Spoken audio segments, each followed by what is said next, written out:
Anyway, enough talking about my interest in films, but mostly what I like are the quirky, unusual films. And I've talked about some of the directors that I enjoy. This film that I happen to be going to be talking about was directed by Anthony Richardson, and I didn't do any research on him, but I still enjoy the film, even though it's not by a widely known director. And I could have looked into what else he's done, but I didn't. But the name of the film is The Loved One, which came out in 1965. And it stars Robert Morse and an actress named, see, I did a little research for this, an actress named Anjanette Comer, C-O-M-E-R. I presume that's pronounced Comer. So Robert Morse, Anjanette Comer, Rod Steiger, John Gielgud, Jonathan Winters, Liberace, a very young Paul Williams, James Coburn, Milton Berle, and that's just to name a few. There's Bernie Kopel in there. You'll see people that you recognize. There's all kinds of people in this cast. I mean, it's just fun watching it to recognize, oh, there's Dana Andrews, you know. And it's a dark comedy. It's a dark comedy about the funeral industry, and it takes place in Southern California, I think Los Angeles. And basically the plot is a young English poet wins a airline ticket, so he flies to the United States to visit his uncle who works in the film industry. And I won't give away many details of that, but Rod Steiger plays a character named I believe it's Mr. Lovejoy, who's just hilarious. He's this sort of effeminate man who lives with his mother, and he's like this an embalmer, or well, he's not the embalmer, but he's the person that dresses up the corpse for presentation, applies the makeup, and he's considered an artist in his field.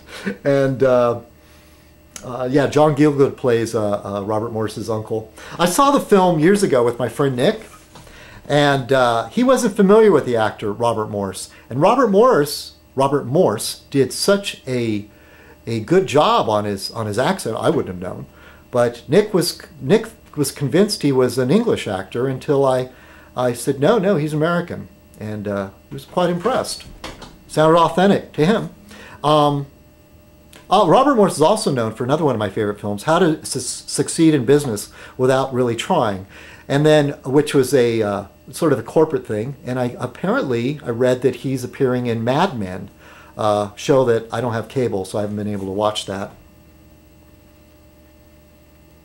Jonathan Winters appears in this film as two different characters. They're basically twin brothers.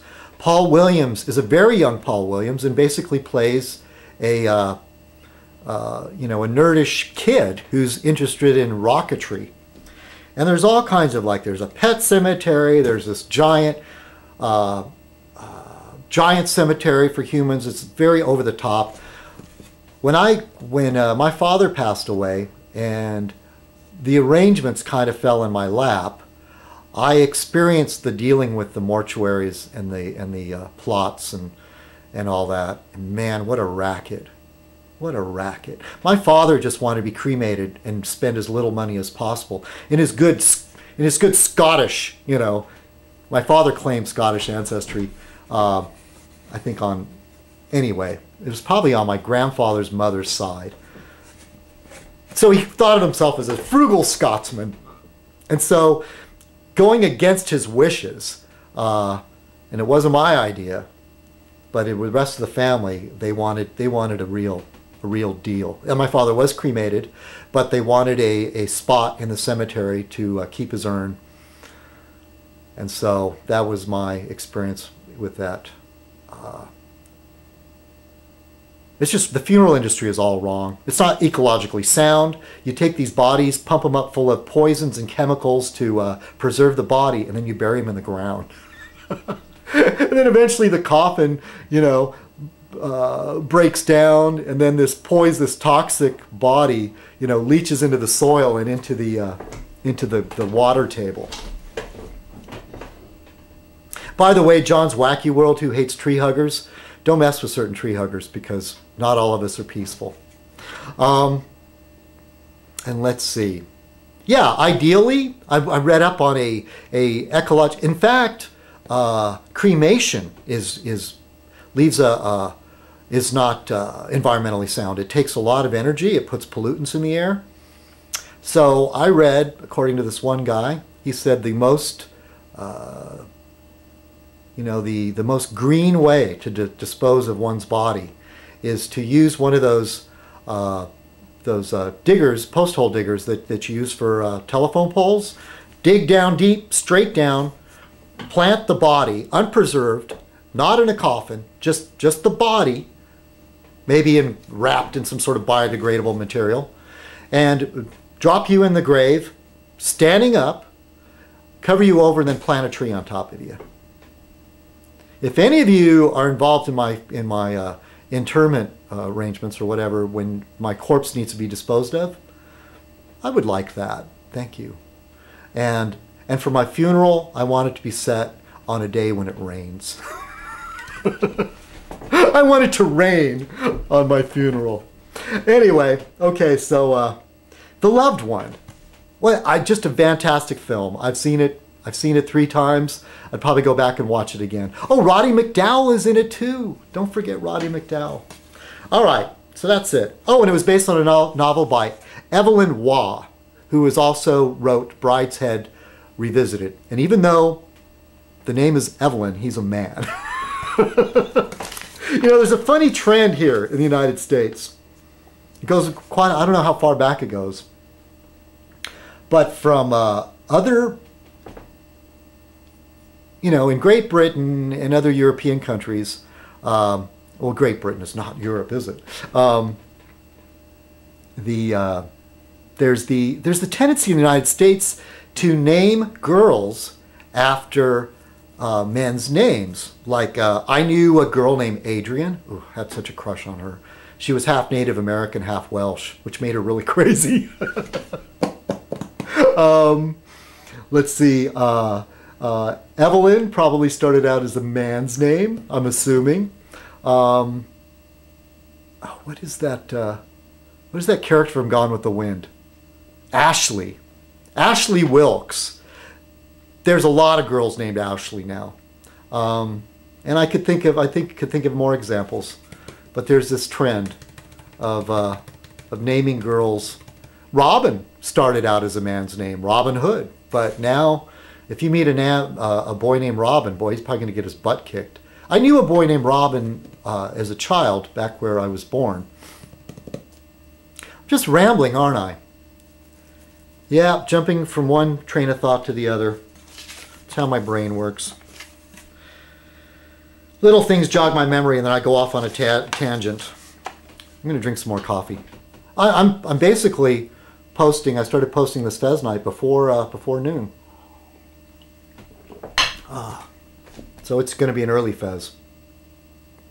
All right, so while going through the news yesterday, I haven't looked at the Sunday paper yet.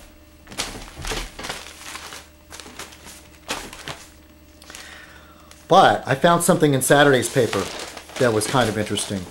And so I made sure to hold on to this paper. I'm changing my format, probably you've noticed by now. I'm going to try something. It'll make it easier for me, and it might make it more enjoyable for you. As far as I'm leaving the titles off of the main part of the videos, only putting a title at the beginning and at the very last video, at the end of the last video. And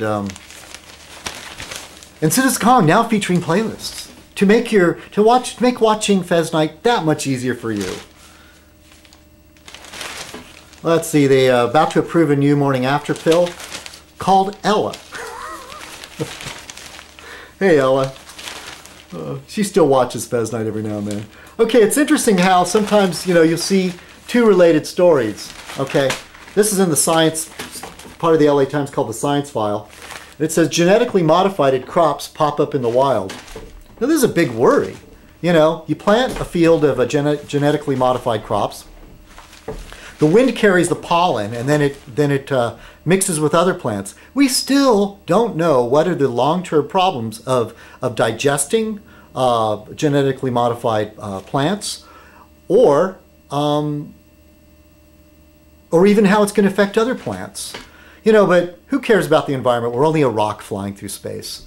My balls are hairy. I didn't answer your comment, but went off on a little tangent. But what I was talking about, as I said, what you see is more care about the environment on the left than you do on the right.